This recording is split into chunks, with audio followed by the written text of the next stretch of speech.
Kalau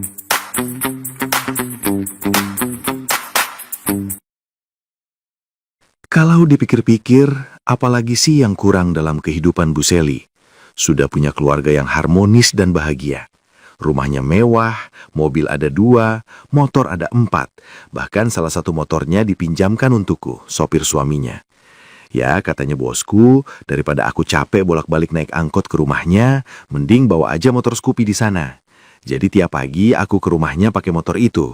Terus sore atau malam kalau udah selesai kerja, aku bawa lagi motornya. Selain aku, sepeda motor satunya juga dipinjamkan ke Mbak Inah, pembantu rumah tangga mereka untuk mondar-mandir. Jadi kalau mau belanja ke pasar, atau ada keperluan apa, Mbak Inah nggak perlu minta diantar sama sopir lagi. Dan setahun terakhir harusnya hidup Bu Seli bisa dibilang sempurna, sebab Non Rita, putrinya, baru saja menikah. Sehingga di usianya yang ke-48, harusnya Bu Seli udah nggak mikirin yang lain lagi. Udah punya semua dalam kehidupannya. Pak Heru, bosku, suaminya Bu Seli orangnya tampan dan gagah, baik hati dan sangat sayang pada anak dan istrinya. Non Rita, putri mereka sematawayang juga sudah selesai kuliah, kerja, dan dapat jodoh, menikah dengan teman sekantornya. Dari sisi ekonomi pun, mereka keluarga yang sangat mapan.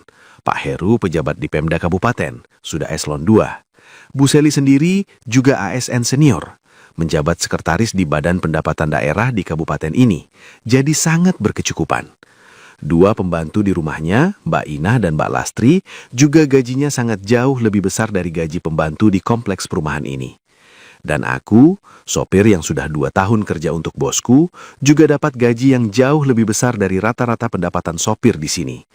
Makanya, aku heran saja waktu dengar desas-desus kalau rumah tangga bosku dan Bu Seli dilanda masalah dan retak.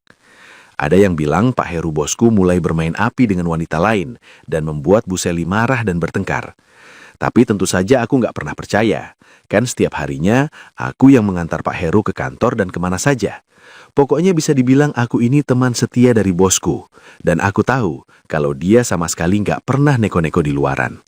Jangankan punya wanita simpanan, semua waktu dan tenaga didedikasikan untuk kerjaan kantor dan urusan sosial.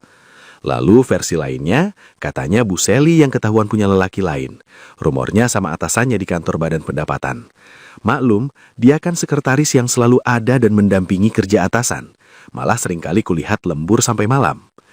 Hingga akhirnya, aku jadi tahu sendiri saat tanpa sengaja melihat Bu Seli. Bukan dengan Pak Heru, tapi dengan yang lain. Makanya aku sampai heran, apa sebenarnya yang dicari sama Bu Seli?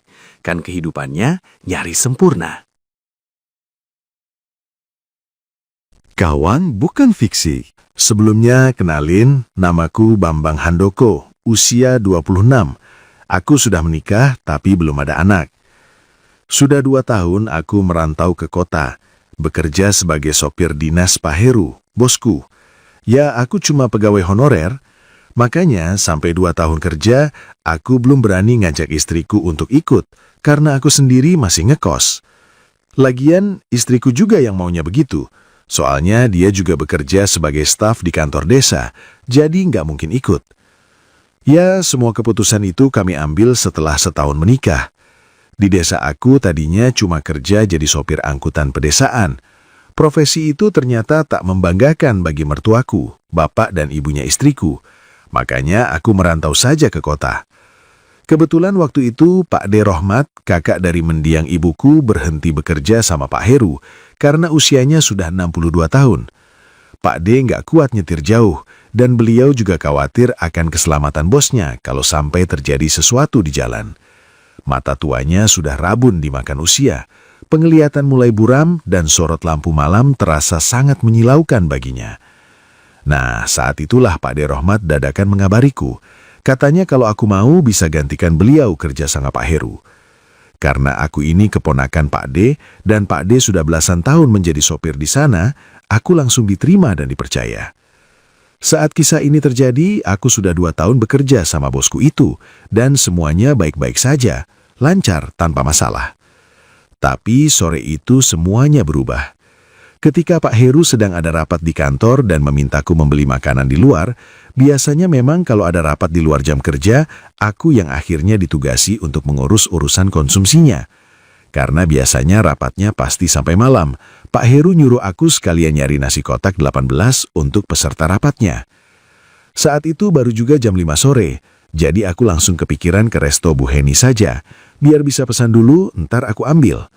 Maksudku biar jam 7 saja aku datang lagi, supaya masih hangat saat disajikan kepada bosku dan peserta rapat lainnya. Tapi waktu aku sampai ke resto Bu Heni, kata mbaknya udah habis semua menunya. Jadi kalau aku mau bisa ke sebelah. Di samping resto Bu Heni ada penginapan lumayan besar milik Bu Heni juga. Jadi bisa pesan saja di sana karena menunya sama. Saat itulah ketika aku melangkah ke penginapan sebelah dan sedang memesan di resepsionis, aku melihat Bu Seli. Istri bosku sangat jelas baru keluar dari salah satu kamar, berjalan dengan lelaki yang jelas itu bukan Pak Heru, suaminya. Wajah Bu Seli kayak kaget waktu melihatku. Wajahku pun sudah pasti sama, tapi kami cuma diam kayak nggak kenal. Bu Seli pura-pura cuek nggak menyapa aku, jadi kupikir lebih baik aku pun tak menyapanya karena takut dia marah. Aku hanya berdiri membeku, melirik keduanya membayar sewa kamar ke resepsionis, lalu melangkah menuju ke parkiran depan. Berjalan bergandengan tangan, dan sesekali Bu Seli mencubit lengan lelaki itu sambil menyandarkan kepala ke bahunya. Ya, siapapun pasti pahamlah, kedekatan itu bukan sekedar teman kerja atau hal yang biasa antara atasan dan bawahan. Sampai mobil mereka pergi, aku hanya bisa terdiam. Sampai mbak resepsionis nanya padaku, jadi pesan makanannya enggak? Ku bilang jadi, dan dia tersenyum sambil bilang, kok aku jadi bengong ngelihat bapak dan ibu yang barusan keluar penginapan. Kata dia, udah biasa lagi yang kayak gitu, paling juga pasangan di masa puber kedua yang sedang galau dalam rumah tangga. Waduh, ada-ada aja sih mbak ini, kataku sambil nyengir. Dia malah bilang, kalau nggak percaya sering-sering saja ke sini. Ku jawab, ya udah deh mbak, saya jadi pesan makanan, nanti jam 7 saya ambil, nggak baik gibah sama urusan orang. Setelah memesan makanan, aku kembali ke kantor bosku dengan pikiran gak karuan. Masih mikirin ketemu Bu Seli. Dan jadi bertanya-tanya, kenapa Bu Seli seperti itu? Berarti benar rumor tentang rumah tangga bosku yang mulai retak. Benar pula versi kedua cerita orang kalau ternyata Bu Seli yang bermain api dengan lelaki lain, tega mengkhianati suaminya. Padahal, apalagi yang dicari? Hidupnya sudah sangat mapan, dan suami juga anaknya sayang sekali kepadanya. Pak Heru juga gagah dan tampan, tak kalah dengan lelaki yang kulihat bersama Bu Seli. Usianya juga hampir sama saja. Kupikir mungkin aku yang terlalu berburuk sangka. Bisa saja kan kalau Bu Seli juga baru selesai rapat dan kebetulan ketemu. Soalnya dia masih mengenakan seragam coklat ASN. Begitu juga lelaki itu, yang sudah pasti bisa kutebak itu atasannya. Ya, bisa saja kan, pimpinan sama sekretaris harus menyelesaikan tugas negara di penginapan. Lagian sudah sore juga. Sudah bukan jam dinas kantornya, sehingga bisa saja kalau mereka ingin menuntaskan semuanya di luar saja. Tapi secara logika nggak masuk akal juga. Masa iya rapat kantor hanya berdua, dan satu kamar di penginapan pula? Jujur aku jadi bingung. Selama ini aku mengenal Bu Seli sebagai wanita kalem dan lembut, tipe istri yang sayang keluarga. Wajahnya cantik keibuan, kulitnya bersih dan perawakannya masih sangat terawat, malah terlihat lebih muda dari 48 usianya. Kadang kalau sedang jalan berdua sama Non Rita putrinya, orang sering salah mengira mereka kakak beradik, bukan ibu dan anak. Karena Bu Seli memang awet muda, aku pun sering mikir lebih menarik ibunya daripada Non Rita. Non Rita tuh tipe wanita dominan, agak galak dan cerewet. Sementara Bu Seli lebih anggun, tutur bahasanya santun. Makanya aku masih nggak bisa percaya kalau wanita seperti Bu Seli ternyata tega menduakan suaminya dengan lelaki lain. Setelah sampai di kantor pun aku cuma diam, hanya ngasih tahu Pak Heru kalau nanti nasi kotaknya aku ambil jam 7. Aku ngatur snack dan air mineral ke para peserta rapat, lalu minta izin nunggu di luar sambil nunggu jam 7 ambil nasi kotaknya. Duh, kawan cerpen Nina, saat itu aku kayak gimana ya? Melihat bosku yang giat memimpin rapat sementara istrinya. Gimana perasaan Pak Heru kalau sampai dia tahu apa yang baru saja kulihat tentang Bu Seli, tentang istri tercintanya. Dunia kadang kejam, pikirku. Saat seorang suami mendedikasikan waktunya untuk kerja dan untuk kebahagiaan keluarga, di sisi lain istri yang dicintai dan dianggap setia malah seperti itu, teganya. Kasihan juga Pak Heru, bisikku dalam hati saja. Sambil nunggu jam 7, aku ngopi di beranda kantor. Setiap menit aku meriksa HP-ku, siapa tahu ada pesan atau telepon. Bukan dari siapa-siapa, tapi dari Bu Seli. Siapa tahu dia khawatir aku cerita ke bosku dan menghubungiku supaya tutup mulut. Namun, sampai jam 7 aku ngambil nasi kotak dan balik ke kantor lagi. Sama sekali tak ada pesan dari Bu Seli, istri bosku. Pikiranku jadi berburuk sangka. Jangan-jangan sepulang kantor nanti, Bu Seli meminta Pak Heru memecat diriku. Bisa saja kan dia mengarang cerita yang memojokkan diriku, hanya demi menutupi semua rahasianya yang sudah ku ketahui. Sampai jam 8 lebih ketika rapat selesai dan aku mengantar bosku pulang. Selama perjalanan aku jadi bingung ngomongnya. Dari balik hatiku, sebagai sesama lelaki dan suami, aku ingin sekali menceritakan semua yang kulihat tadi pada bosku. Tapi saat mulutku hendak bicara, rasanya suaraku terhenti di tenggorokan tak mampu menceritakan apa yang kulihat. Hingga akhirnya di perempatan, Pak Heru nyuruh aku berhenti dekat alun-alun. Dia pingin ngopi sambil bersantai sesaat. Katanya ada sesuatu juga yang ingin dia ceritakan padaku. Jadi kami nongkrong di taman alun-alun sambil santai ngopi. Dan saat itulah kawan cerpen Nina, aku jadi semakin bingung. Kata Pak Heru tadi Bu Seli mengirim pesan padanya. Pak Heru pun menjelaskan semuanya pada diriku. Aku kaget sekali karena Pak Heru sudah tahu semuanya lebih dariku. Aku mendengar antara percaya dan tidak. Mana ada seorang suami yang justru memberi izin pada istrinya untuk... Waduh, benar-benar di luar logika. Aku merasa seperti mendengar kembali obrolan Mbak resepsionis tadi. Biasalah, masa puber kedua dan galau akan rumah tangga. Semuanya bisa bikin nalar sehat seperti kehilangan arah. Pak Heru berkata pelan, tapi nadanya tegas. Katanya cukup aku yang tahu. Lalu cerita itu pun meluncur dari mulutnya. Tentang rumah tangga yang harmonis dan bahagia di luar, tapi diam-diam sudah lama retak dan dingin dari dalam dinding sendiri. Tentang Bu Seli yang bisa seperti itu dengan lelaki lain, justru karena keinginan dan izin dari Pak Heru, suaminya sendiri. Malam itu, aku benar-benar merasa seperti sedang mendengar dongeng yang tak masuk akal, tapi rasanya terlalu nyata. Menurut Pak Heru, sudah 2 tahun ini, sejak awal aku bekerja menggantikan Pak Deku sebagai supir di pribadinya. Sebelum Pak D minta berhenti, ternyata ada sebuah kecelakaan kecil ketika mobil bosku terperosok ke dalam lubang. Tidak fatal, mobil juga cuma baret dikit. Tapi sesuatu terjadi pada kemampuan Pak Heru. Kemampuan sebagai seorang suami. Awalnya dia berpikir mungkin karena benturan atau terkilir, lama-lama juga akan sembuh dan normal lagi kayak dulu. Namun semakin lama kondisinya makin buruk, hingga Pak Heru menyerah pada takdir. Ia benar-benar tak mampu lagi. Bukan tak mampu menafkahi istri secara materi dan lahir, tapi nafkah batin, sesuatu yang harus selalu ditunaikan. Di bulan bukan pertama, bosku yang jadi kepikiran dan hampir depresi, padahal Bu Seli tak mempermasalahkannya. Sebab bagi Bu Seli, hidupnya sudah bahagia. Apalagi usia mereka pun tak muda lagi, sudah mau punya cucu pula. Pak Heru terus berusaha dan berikhtiar, namun secara medis tak ada masalah. Dan tetap saja Pak Heru tak mampu lagi. Setiap kali mencoba, setiap kali pula gagal. Dan setiap kali gagal, batinnya justru kecewa, tak bisa membahagiakan istri. Di sananya rumors tentang keretakan rumah tangga mulai muncul. Anehnya, rumors itu justru menyembuhkannya. Ya, kata Pak Heru sih, kemampuan yang sempat hilang akhirnya kembali lagi jika membayangkan rumors itu benar adanya. Tentu saja kedua versinya. Pak Heru punya wanita lain dan Bu Seli pun punya lelaki yang lain. Hayalan yang tak masuk akal. Imajinasi liar yang harusnya tak boleh terpikir dalam hubungan rumah tangga. Justru itu yang membuat semua kembali. Rumah tangga mereka malah lebih harmonis jadinya. Setiap kali imajinasi itu muncul, kasih sayang jadi lebih besar.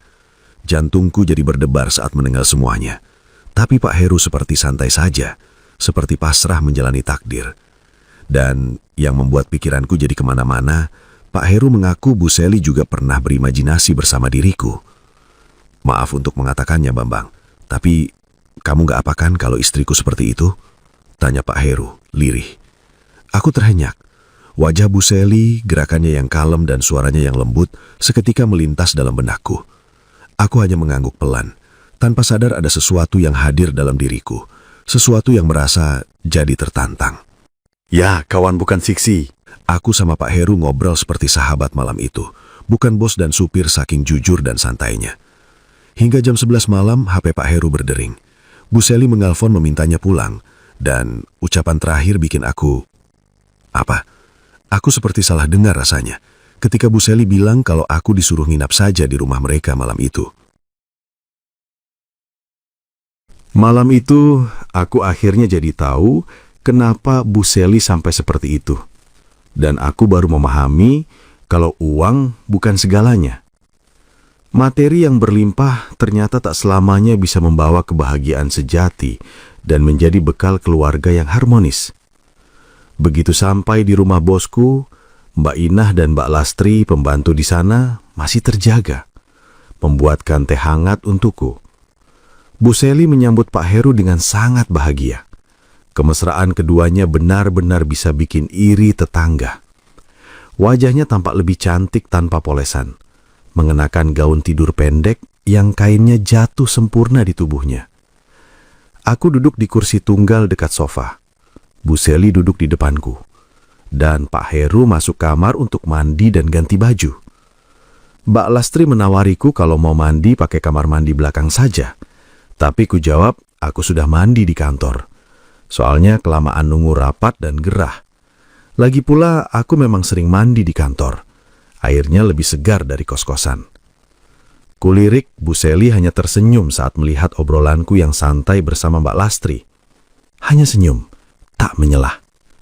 Sampai Mbak Lastri pamit, dan Mbak Inah muncul dengan 2 gelas teh hangat. Suara kalem Bu Seli baru terdengar. Ia memintaku menginap saja karena sudah malam, supaya besok nggak kesiangan menjemput bosku kembali. Katanya Mbak Inah dan Mbak Lastri sudah menyiapkan aku kamar tamu di belakang. Kamarnya nyaman, ada AC-nya juga. Aku mengangguk, canggung, deg-degan, dan rasanya ingatan tentang istri di kampung jadi perlahan hilang malam itu. Apalagi ketika menoleh pada Mbak Inah dan Mbak Lastri yang senyumnya seperti menggoda batinku. Waduh. Malam itu, sudah jam 1 lebih saat aku mencoba tidur. Rasanya nyaman sekali, bisa tidur di ranjang empuk dan ada AC. Jauh lebih nyaman dibanding kos-kosanku yang hanya 400 ribuan per bulan. Aku rebahan, mencoba menenangkan pikiran. Mencoba melupakan apa yang kulihat sore tadi. Apa yang kudengar setelahnya tentang cerita Pak Heru, tentang Bu Seli. Tapi, semakin ku coba mengalihkan pikiran, semakin wajah Bu Seli seperti bermain di pelupuk mataku, mengisi semua benakku.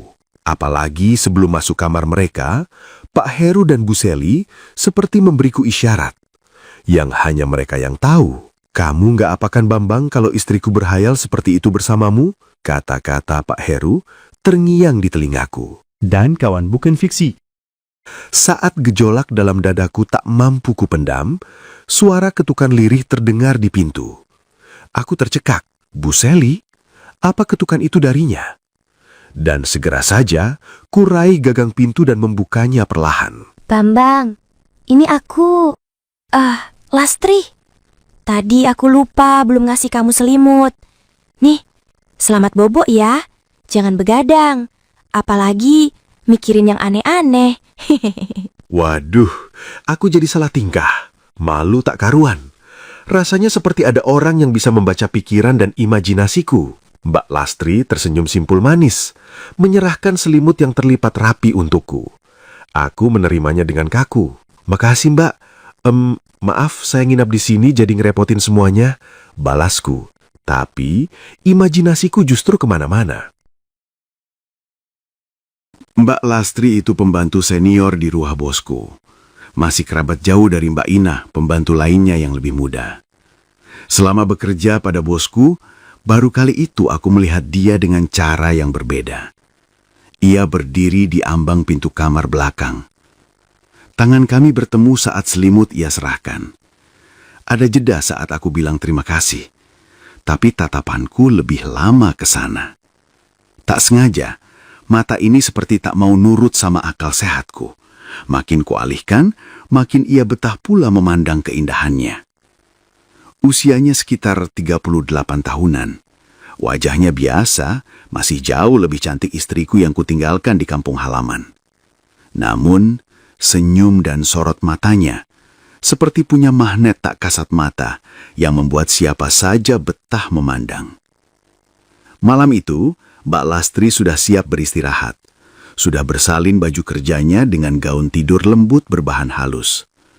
Kainnya memang murahan, tapi lekuk yang terbentuk olehnya sungguh tak akan bisa dianggap biasa, apalagi hanya murahan. Aku masih membeku. Kupikir tatapan kami hanya sekilas dan tak bakalan menjadi selama dan sehangat malam itu. Mataku tak bisa berpaling, sementara matanya seperti mencoba bertahan dalam pertemuan tatapan hangat di antara kami. Tak ada suara, tak ada kata dan bahasa. Sorot mata itu sudah mewakili semuanya. Getarannya hanya bisa kami rasakan. Maaf Mbak, sudah malam. Apa nggak sebaiknya Mbak Lastri istirahat? Makasih sekali lagi selimutnya. Suaraku agak berat entah kenapa. Apalagi dia cuma tersenyum, seperti paham kalau aku tak benar-benar ingin dia pergi. Dan saat ada jeda sebentar, kakinya malah maju selangkah, mendorongku mundur setengah jarak dari ambang pintu. Jantungku berdetak lebih cepat dari biasa. Jarak kami makin dekat. Aroma minyak kayu putih dan wangi wanita yang matang. Tangan kami bersentuhan, bukan lagi untuk menyerahkan selimut. Mbak Lastri menggenggam tanganku di antara selimut, mendorongku selangkah lagi ke dalam. Lalu tangannya bergerak pelan, sangat pelan. Pintu perlahan tertutup dari dalam. Nah, Bambang, kamu nggak keberatan kan kalau Mbak di sini? Aku hanya ingin ditemani sebentar. Oh, enggak apa-apa, Mbak. Saya juga belum ngantuk. Tapi apa enggak sebaiknya di luar saja? Saya Bang, ya kalau di luar apa di dapur malah nggak enak. Ntar kalau ada Pak Heru atau Bu Seli keluar gimana? Lagian kamar ini kan paling belakang, jadi kita bisa lebih nyaman ngobrolnya. Iya Mbak Lastri. Tapi apa yang mau Mbak Lastri obrolan? Banyak Bang. Sini deh, sambil duduk aja biar nggak tegang. Aku mau ngasih tahu kamu tentang aku, tentang suami yang jauh, dan tentang rahasia besar di rumah ini. Maksudnya Mbak? Sini Bang, nanti juga kamu paham. Mbak tahu kamu juga sudah lama kan nggak ketemu istri. Mbak Lastri mengulas senyum. Tatapan matanya makin hangat. Tidak vulgar, bukan mengundang, tapi membuat aku menurut. Aku diam, hanya mengikuti langkahnya yang perlahan menuntunku. Ia duduk di tepi ranjang, menepuk sisi yang kosong. Kami duduk berdampingan, jaraknya terlalu dekat. Pikiranku mulai tak karuan, tapi kupaksakan untuk terlihat tenang. Hening sebentar, hanya nafas. Mbak Lastri menoleh padaku, aku membalas. Jeda lagi, hanya bertukar senyum dan pandangan. Lalu ia membuang wajah kosong ke depan, dan cerita itu mulai meluncur perlahan. Sesekali Mbak Lastri menarik nafas. Panjang, dalam, seperti ingin sekali menumpahkan sesuatu yang sudah lama ia pendam. Terlalu lama, terlalu dalam. Sudah hampir 10 tahun ia bekerja di rumah Pak Heru dan Bu Seli, saat usianya masih 28 tahun, saat baru merantau. Pak Heru dan Bu Seli masih lumayan muda. Non Rita anak mereka juga baru lulus SD dan masuk SMP. Semua berjalan wajar. Ia pembantu yang disayang majikan karena rajin dan jarang mengeluh. Gajinya lumayan besar. Bahkan saat Mbak Lastri menikah, Pak Heru dan Bu Seli yang menanggung biaya resepsinya di kampung halamannya. Tapi sudah 2 tahun ini, semua berubah. Sejak suami Mbak Lastri memutuskan pergi, merantau jauh menjadi TKI. Sejak mobil Pak Heru yang dikemudikan Pak Dekarjo tergelincir, dan luka yang tak nampak itu berpengaruh pada Pak Heru. Baru setengah ia bercerita, aku sudah paham kemana arahnya. Dan benar saja dugaanku. Mbak Lastri ternyata, ia kawan bukan fiksi, ia ternyata sudah tahu apa yang terjadi antara Pak Heru dan Bu Seli, bahkan lebih dari yang ku tahu. Kemampuan Pak Heru yang hilang sempat membuat rumah mewah itu menjadi sepi. Tak ada tawa akrab, tak ada kebahagiaan. Pak Heru lebih sering menghabiskan waktu di kantor, dan Bu Seli lebih sering lembur sampai malam. Rumah hangat jadi dingin. Hingga malam itu datang, malam ketika Pak Heru memanggilnya. Dengan wajah sedih, Pak Heru menceritakan masalahnya. Dan dengan sangat berharap, bosku bilang hanya Mbak Lastri yang bisa membantu agar semangatnya kembali lagi. Rasanya aku antara percaya dan tidak. Mana mungkin, mana bisa seorang majikan memintanya dari pembantu. Bukankah Bu Seli istrinya jauh lebih cantik, berpendidikan, dan lebih menarik dari Mbak Lastri yang hanya wanita desa? Namun begitulah faktanya. Pak Heru bisa bersemangat lagi justru karena Mbak Lastri, wanita yang hanya pembantunya. Lalu apa yang sebenarnya terjadi? Malam itu, Mbak, tanyaku penasaran. Mbak Lastri tak langsung menjawabnya. Wajahnya berpaling padaku, tersenyum tipis sambil menepuk ringan pipiku. Ia terdiam agak lama, merebahkan dirinya. Aku tertegun. Sesuatu dalam diriku mulai tak sulit kukendalikan. Ada rindu pada istri, ada rasa bersalah, dan ingin dalam satu waktu. Nalar sehatku berusaha stabil. Aku tak boleh lancang, walau aku paham semua kemungkinan bisa saja terjadi. Jam sudah menunjuk 1:30 malam. Rumah mewah sudah sepi. Di dalam hanya ada aku dan Mbak Lastri yang terjaga.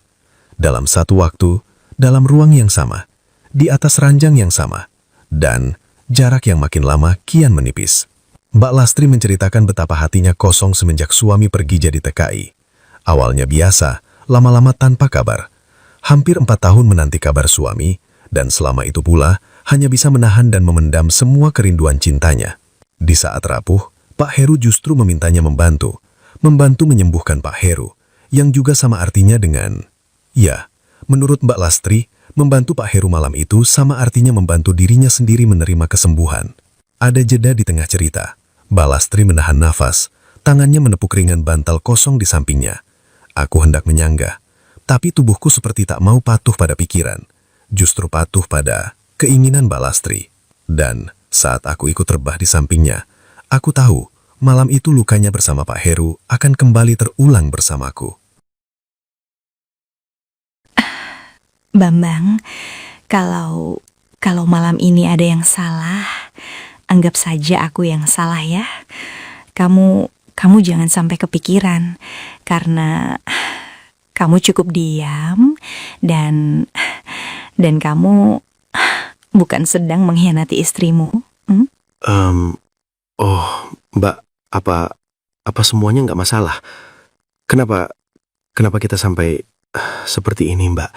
Saya jadi mengingatkan Mbak tentang luka bersama Pak Heru.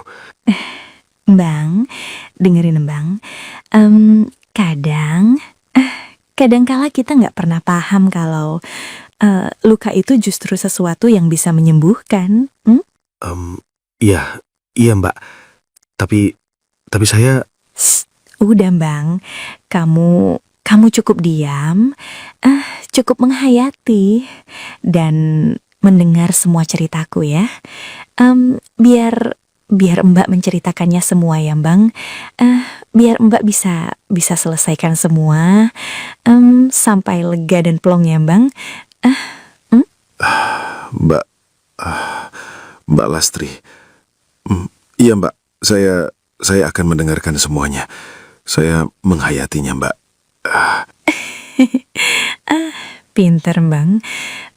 Kadang kala wanita itu hanya ingin didengarkan, bukan sekadar merasa dipakai, tapi dimengerti, dibutuhkan, dan diinginkan Bang.